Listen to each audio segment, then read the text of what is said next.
Today we are going to be talking about our favourite Roald Dahl books, and this is Higher Lane Primary School, and today on the line is Tilly, Layla, Isabel, and Olivia. Okay, so my personal favourite book has probably got to be Charlie and the Chocolate Factory. Why is that? Because when he gets, I just feel sorry for him at some points, and I feel really happy for him at some other points, and you just want to keep reading the book until it ends. But why do you like this book the best? Is it who would you recommend it to? What age group?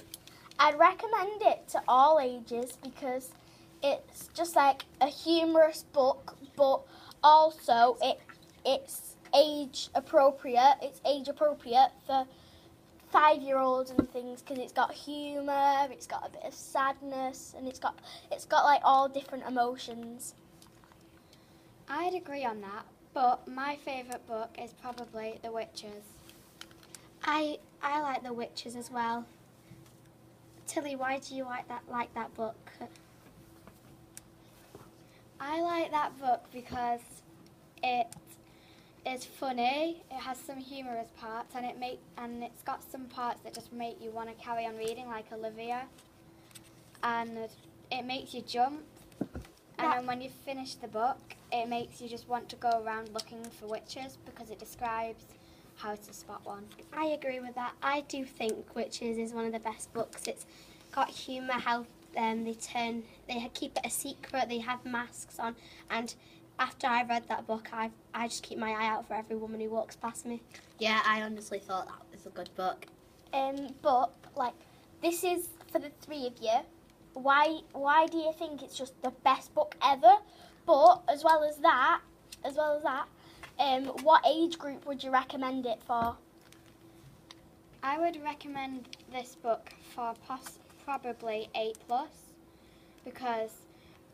or 7 maybe, because some of the bits might be a little bit freaky, and a bit scary, and a few of the pictures are quite scary. Yeah, and they would scare children as if they would just see a woman walking around and she might have a blue tongue from eating a slushy, and then they'd all automatically get scared. So 8+, because when they're 8 they sort of realise, and they're more mature and they realise it won't most likely be true. And there are probably most words that might not, they just be appropriate, and some words they just might not understand at all. It is a good book and it is age appropriate, but maybe a little bit higher as you get older, and maybe not below 7 or 8, because the witches turning people into things and taking the masks off and looking all horrible might scare them and make them have visions and nightmares. The reason why I don't really like Witches is because Charlie and the Chocolate Factory is more realistic, whereas The Witches isn't. So because the witches, there's no such thing as witches, and they can't turn people. It's like shapeshifters. There's no such thing as shapeshifters. But there is such thing as witches. I think there is anyway. But they don't have to always be bad. Yeah, they could just be nice. I'd probably rate it as well for about 8 to 8-year-olds and above, because the words, the describing words that they use, it might not. Some of the words, some of the words might not be age appropriate, or some of the words you just don't ever understand unless you look in a dictionary. The reason why I don't like Charlie and the Chocolate Factory is I just don't really prefer it as it's more of a kiddie book, and once you get older you sort of want to read more mature things. And I just feel that The Witches is more mature. That's George's Marvellous Medicine, how he's putting different things into the potion. Children under 7 or 6 might not know what they are, and it might be a thing, and it might scare them how the grandma blows up. Yeah, and they might not understand where it says do not try this at home, and they might try this at home, and it'll just be and it'll probably kill someone if they ever try it. It's a good book, and it's because it's lots of humour in George's Marvelous Medicine and Charlie and the Chocolate Factory, and lots of humour in The Witches and how the boy's asking his grandma lots of questions about witches and how he's actually believing her, but then not believes her, and then gets actually sees one after a while. It's Roald Dahl is a very good author. He writes good children's books. They're very appropriate and stuff, and he's very talented. But I do see where you're coming from when you say that you like Charlie and the Chocolate Factory. It's not one of my personal favourites, but it is a good book, as it's very kiddish and people would like it as it's like chocolate. And I think that Roald Dahl really thought of the kids there and just thought of what they would want to hear and things and how they wouldn't be scared. The Witches, the reason why... I think I've already said the reason why I don't like it, but I'm very excited to finally get onto the last book that I have to read, or the last 2 books that I have to read.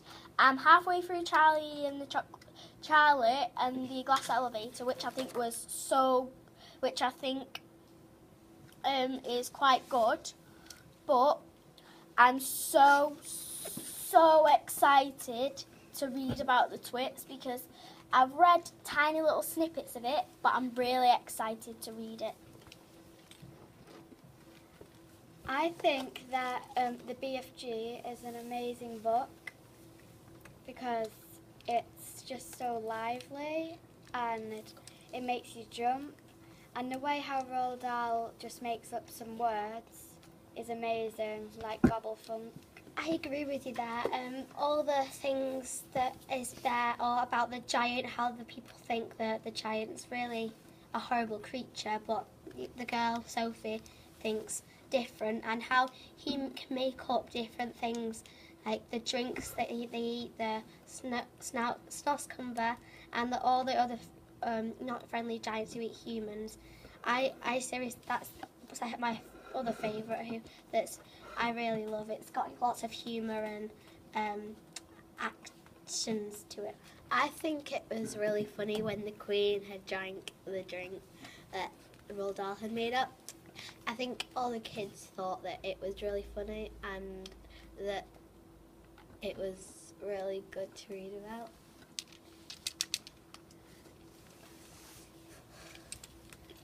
I think we're going to finish now. Thanks for listening. Thanks for listening. Bye! Bye!